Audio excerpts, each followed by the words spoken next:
Cancer in Context. Cancer in Context. Analysis and Opinion Home. Follow Cancer in Context. Finding the best hospitals to treat your cancer. Deborah Sherman. September 13, 2013, 14:16 UTC. American Cancer Society vertical line Cancer Research vertical line National Cancer Institute's vertical line National Comprehensive Cancer Network. I was diagnosed with stage 4 lung cancer earlier this year and have been in treatment since. I felt a thrill in July when my hometown doctor in Illinois told me that my cancer was in remission. But the thrill was gone just a few weeks later when I was told by my main doctor at Houston's MD Anderson that I had a second tumor on my rib that needed treatment with radiation. When it comes to managing my own health care, I have the advantage of more than a decade of reporting on health and input from veteran colleagues who can help point me to the right information for making decisions. The unfortunate turn of events with my missed tumor made me think how important it is for patients without the same resources to know where to research their own options. I spoke to the American Cancer Society's ACS Deputy Chief Medical Officer, Dr. Leonard Lichtenfeld, to seek his views about when relying on local medical care makes sense and when people should consider traveling to a big-name medical center given the hassle and expense. Not everyone wants to travel to get treated. Many people don't, he said. He also acknowledges that it's tough to find an accurate list of the top centers for specific cancers. A lot of information on the web is unreliable. ACS does not recommend specific hospitals or centers. Common cancers can be effectively treated in community hospitals, he said, assuming the facilities follow certain guidelines. They should handle a sufficient volume of similar cases, they should use a team-based approach to treatment, and they should be attuned to recognized treatments for specific cancers. Breast and colon cancers are examples of diseases that can be treated locally, he said. Continue reading. There's a park where I go to find hope. Deborah Sherman. August 28, 2013, 17:01 UTC. Cancer vertical line Lung cancer vertical line area. Blood Cancer Foundation vertical line Survival.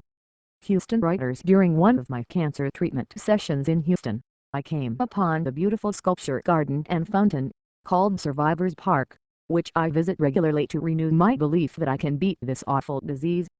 I have lung cancer. It is the second most commonly diagnosed cancer. Non-small cell lung cancer that has spread to distant parts of the body has a particularly poor prognosis.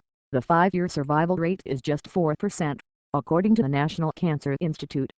Even on a recent sweltering day here, I wandered over there for inspiration. There were 2 homeless men sleeping on benches in the shade of pink flowering trees and office workers eating their lunches, ignoring the slumbering men. I suspect these people give little or no thought to cancer or its victims. Why would they? Everyone has their own problems. Continue reading. How the Truth, Cancer and Kids Brought Me to My Knees. Deborah Sherman.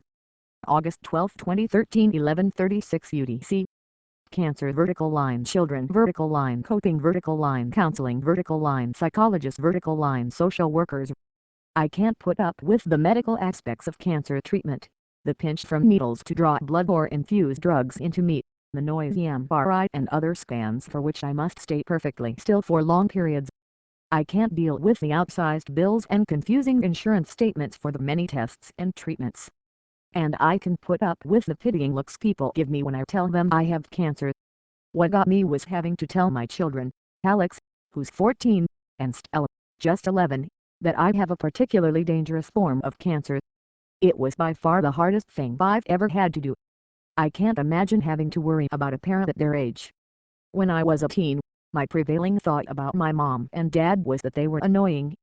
Some people advised me not to tell my children anything about my diagnosis. I realized that there are different approaches, and what's right for one person may not be right for another. But I knew from the start I needed to tell them, and my husband agreed. We waited until my diagnosis was confirmed and knew my course of treatment. Continue reading. How I Kept My Hair During Chemo. Deborah Sherman. August 1, 2013, 16:58 UTC. Alopecia vertical line Cancer vertical line Chemotherapy vertical line Cold caps vertical line FDA vertical line Hair loss. I've never liked my hair much. For 40 years, I have tried to tame my frizzy curls with blow dryers, flat irons and chemicals that promised, but rarely delivered.